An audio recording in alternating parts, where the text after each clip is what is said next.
La Poste en grève, c'était notre fait du jour. On passe à présent à la chronique sport. Bonsoir Anthony. Bonsoir Wilfried. On va faire un point complet sur le sport actualité chargé encore ce soir. Oui, tout à fait. On va d'abord parler de boxe et revenir sur ce superbe combat ce week-end d'Adila Mouhoumadi qui est sur ce plateau face au champion d'Europe des super moyens, James Digal, avec son entraîneur Antoine Farrugia. Bonsoir à vous deux. Bonsoir.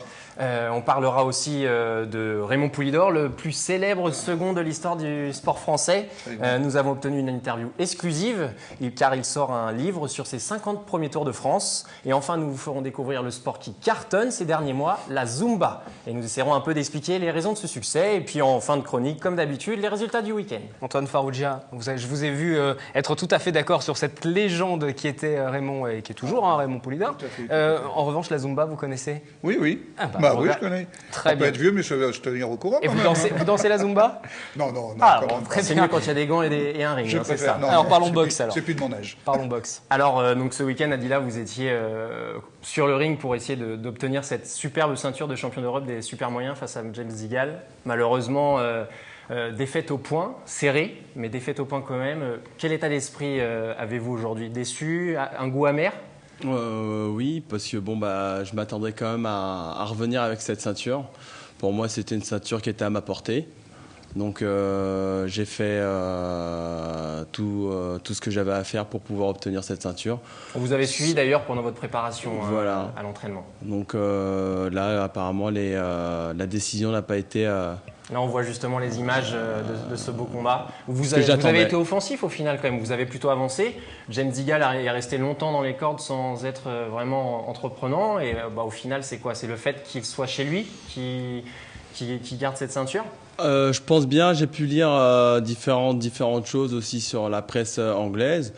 Et puis, je pense que ça lui a laissé quand même un certain avantage d'avoir été chez lui. Parce que si on avait été peut-être en France, le résultat n'aurait pas été le même. Quand on voyait les images qu'on a revues il y a quelques instants justement du combat, c'est difficile de revoir des images d'un combat comme ça quand on est passé tout près. En plus, là, c'était pour le titre. Oui. Alors là, j'ai pas encore revu le combat, mais c'est vrai sur ce que j'ai pu voir. Ça faisait partie de la stratégie qu'on avait pu mettre en place avec Monsieur Farrugia. Et puis, déçu de ne pas être rentré encore une fois avec cette ceinture, quoi. Antoine Farrugia, votre poulain, il n'a pas à rougir quand même de ce combat. Ah non, il peut qu'être fier de ce combat. Moi, j'en suis très fier. Et je voulais vous dire, pour replacer un peu le contexte, c'est-à-dire que ce garçon, notre adversaire, était quand même champion olympique. Il est champion d'Europe. En boxe amateur en 2008. Voilà. Et il est champion d'Europe en professionnel, donc. Donc il est chez lui, c'est une star là-bas. Et franchement, il nous donnait que 4 rounds. Hein. On n'est arrivé que pour faire 4 rounds. Hein. Alors croyez-moi que la surprise a été énorme pour eux. Et au fond, moi-même, je suis très heureux parce que, on n'a pas la ceinture, c'est vrai. Mais il a gagné en notoriété, croyez-moi. Surtout que, Adila, ça fait que 3 ans que vous êtes professionnel. Donc le monde de la boxe professionnelle est encore un peu nouveau, presque, on va dire. Ouais, c'est plus ou moins nouveau. C'est vrai que là, on essaye de franchir les étapes correctement avec M. Farrugia. On se met des objectifs et le but, c'est de les atteindre. Et on les atteint normalement avec succès, je dirais. Parce que vous êtes déjà champion de France, voilà. Il faut le rappeler, en super moyen. Là, on visait les Europes. On nous a laissé l'opportunité de le faire. Il est arrivé un peu trop tôt. À mon avis, il est arrivé un peu trop tôt, ce combat. Vous voyez, à 6 mois, 8 mois près, c'était bon. Vous pensez qu'il peut la décrocher, cette ceinture, ce titre? J'y crois vraiment, oui. Vous avez 32 ans en plus, donc vous avez encore quelques années de boxe devant vous. Vous n'arrêtez pas à cause de cette déception? Non, je n'arrêterai pas à cause de cette déception. Si on se met quand même... mon prochain objectif, dans tous les cas, ça va être d'obtenir cette ceinture avant, je dirais, l'année prochaine. J'espère. 2013, je me dis...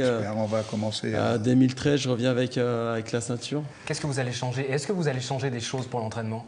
Oui, on va changer beaucoup de choses parce que, vous savez, il faut chercher à s'améliorer. Donc, on a forcément du travail sur la planche. Déjà, je vais lui apprendre à changer de rythme un peu plus souvent. Hein, et puis taper avec un peu plus d'élan, parce qu'il a une telle frappe que s'il arrive à mettre un peu plus d'élan, peut-être que ça va tomber plus facilement. Et vous parliez tout à l'heure, Adila, du fait que vous n'étiez pas à domicile. On connaît un peu ces difficultés de comptage des points lors des combats de boxe. Il y a un scandale qui secoue la boxe amateur en ce moment, c'est tout ce qui s'est passé au JO de Londres, notamment pour le boxeur français Alexis Vastine. Oui. On se rend compte qu'il y a un gros problème derrière ce comptage. On pourrait presque parler de magouille au niveau de la Fédération internationale de boxe amateur. Il faut employer les mots, c'est la magouille. Quel est votre avis là-dessus, justement Moi, c'est un scandale. Moi, j'ai déjà dénoncé. Pas les Jeux Olympiques, parce que c'est pas ma partie. Moi, je suis professionnel. Donc, je m'occupe que de la boxe pro. Mais j'ai déjà vu les scandales avec Alexis Vastine, puisque c'est la deuxième fois. C'est pas normal. En 2008, puis en 2012, cette année. Et en plus, sport amateur. Quand ça arrive chez nous, on est les pros, on peut expliquer qu'il y a de la magouille, parce que c'est une question d'argent. Bon, mais ça n'a jamais changé. Mais enfin, on a un président qui est vice-président de la IBA, il n'est pas plus capable de faire autre chose. Moi, c'est ça que je lui reproche. Vous qui avez connu justement le monde amateur, comme ça fait que 3 ans que vous êtes pro, vous aviez déjà senti un peu cette atmosphère autour des arbitres, une certaine manipulation, on emploie le terme. J'ai pu le rencontrer sur certains combats en amateur. Ensuite, en pro, on a pu le voir dans tous les cas quand on a pu se déplacer aussi. Très souvent, c'était ça. Entre autres, là, mes 2 derniers combats. J'ai pu boxer en juillet au Monténégro où il y a eu une décision pareille, flagrante, encore pire qu'en Angleterre. On a pu avoir le temps qui a été réduit. On n'a pas forcément compris la décision. On n'a pas eu le droit d'avoir le pointage. Enfin bon, c'était...